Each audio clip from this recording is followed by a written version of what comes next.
My phone buzzed against the kitchen island, Thursday, 8:12 a.m. I glanced down. Chase Bank alert. Outgoing wire. Transfer, $52,000.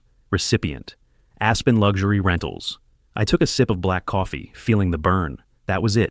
The chalet, the private chef, the lift tickets for my in-laws' 35th anniversary.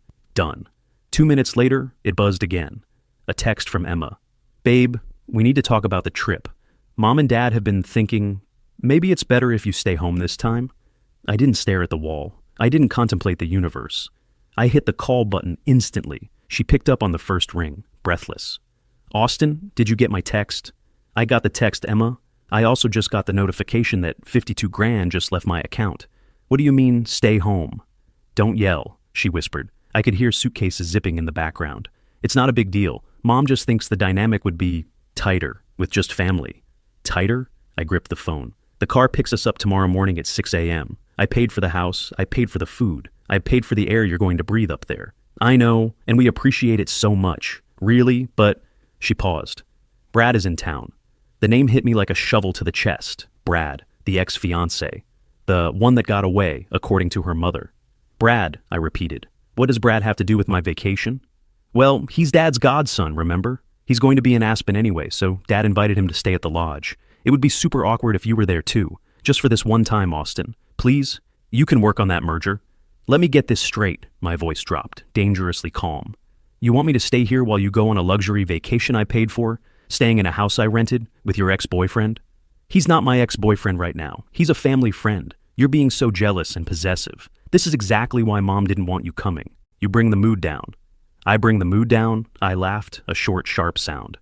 I bring the checkbook, Emma. That's what I bring. Stop throwing money in my face. It's tacky. Look, Brad is driving us up tomorrow in his SUV so we can bond on the road. We'll take tons of pictures. I promise I'll make it up to you when I get back next week. Love you. Click, she hung up. I stood there in the kitchen of the 4-bedroom colonial I bought 3 years before I even met her. The silence was deafening.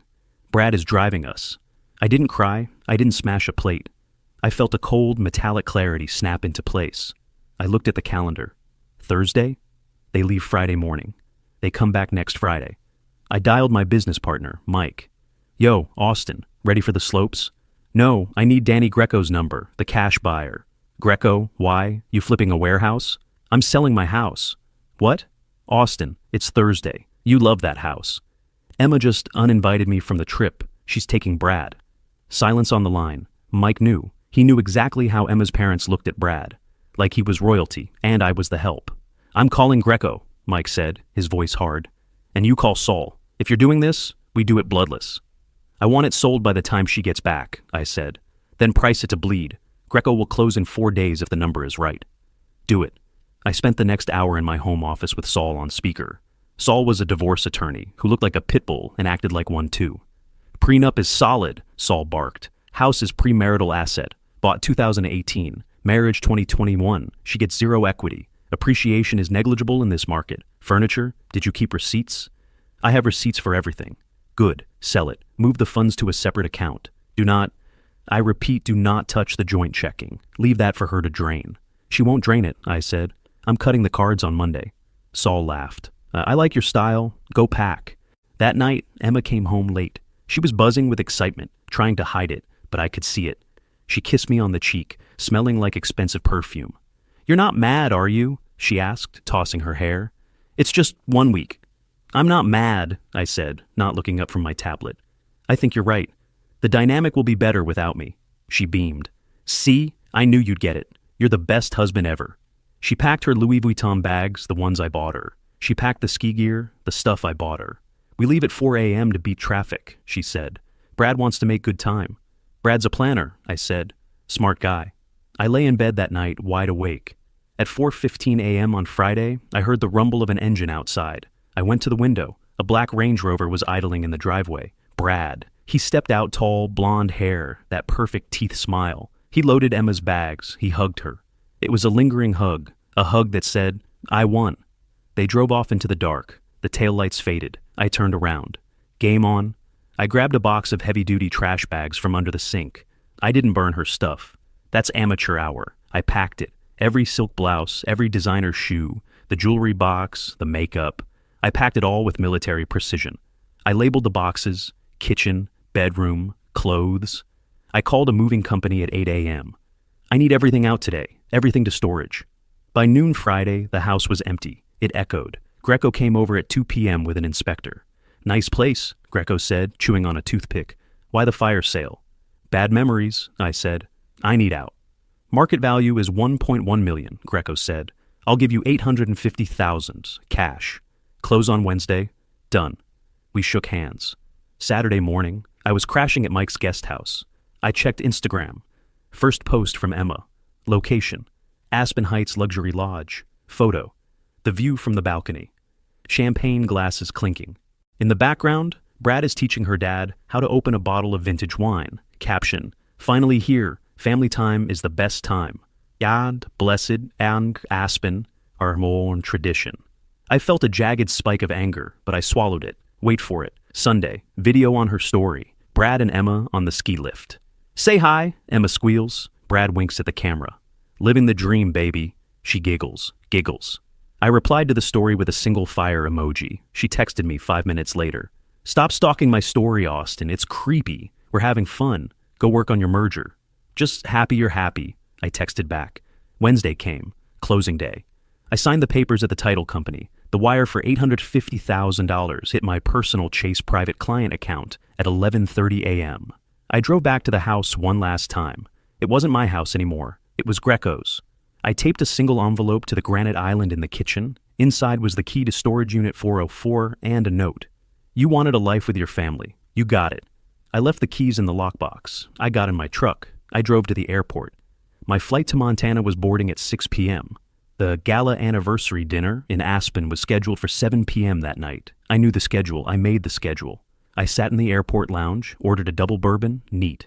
7:15 p.m. They'd be ordering appetizers. Probably the Wagyu beef carpaccio. Robert loved that. I opened my Amex app. Card status, active, click, card status, reported lost, stolen. I opened the joint checking account app, the one linked to Emma's debit card, transfer funds. I moved the remaining $12,000, my money anyway, into my personal account. Balance, $0. Then I called the concierge at the Aspen Lodge. "This is Austin Hayes. I'm the contract holder." "Yes, Mr. Hayes. We are just serving the first course. The chef prepared a lovely—" "Cancel it," I said. "Sir, cancel the chef. Cancel the authorization for the remainder of the week. There's been a security breach. My identity was compromised. I need all charges stopped immediately." "Mr. Hayes, the guests are eating right now. We can't just—" "If the card declines, that's not my problem. It's theirs. Let them know." I hung up. Power off. I boarded the plane. I slept like a baby. When I landed in Bozeman, my phone vibrated so hard I thought it would explode. 52 missed calls. 89 texts. I scrolled through the carnage. 7:28 p.m. Emma, card declined. Babe, call the bank ASAP. 7:35 p.m. Emma, Austin pickup. This is humiliating. The waiter is standing here. 7:45 p.m. Robert, Austin, answer your phone. Brad had to put his card down, but it didn't go through. Fix this. 8:10 p.m. Emma, where are you? 8:45 p.m. Linda, you selfish prick. You ruined the anniversary. We are being asked to leave the restaurant. I laughed. A dark, satisfied laugh. Brad, the golden boy.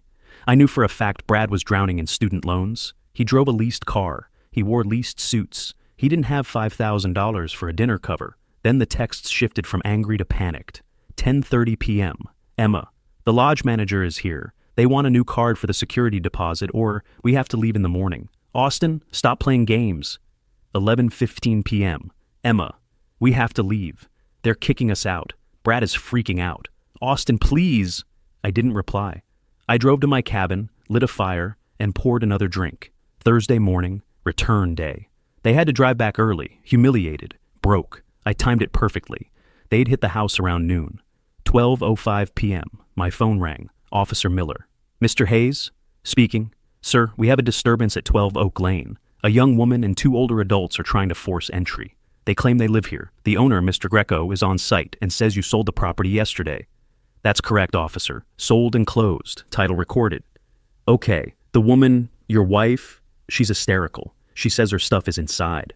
Tell her to check the kitchen island. If Mr. Greco is kind enough to let her in for 2 minutes. Otherwise, tell her purely storage on Highway 9. Unit 404. And you, sir? I'm in Montana, permanently. There was a long pause. Understood. Have a nice day, Mr. Hayes. 10 minutes later, Emma called from a random number. I answered. Austin? Her voice was broken, shattered.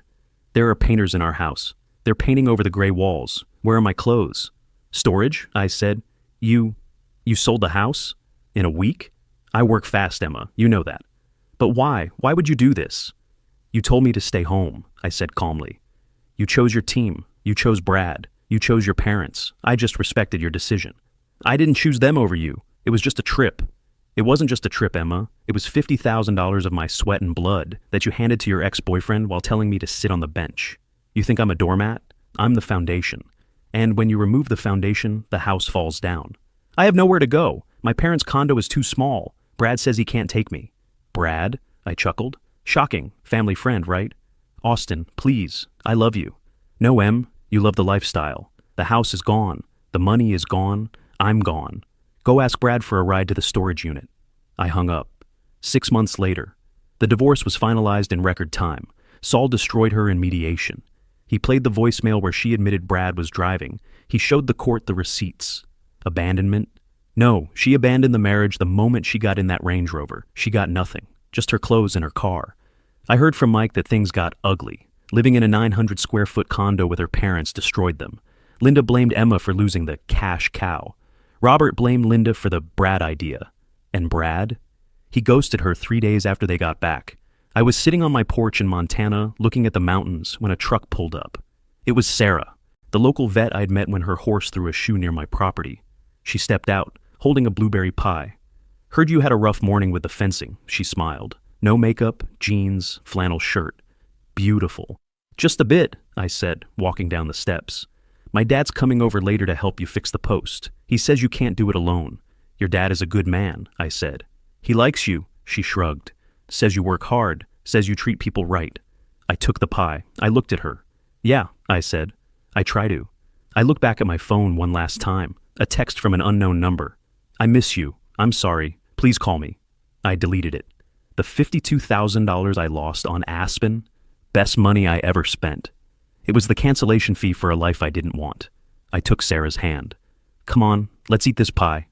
We walked inside. The door clicked shut, and for the first time in my life, I was exactly where I was supposed to be.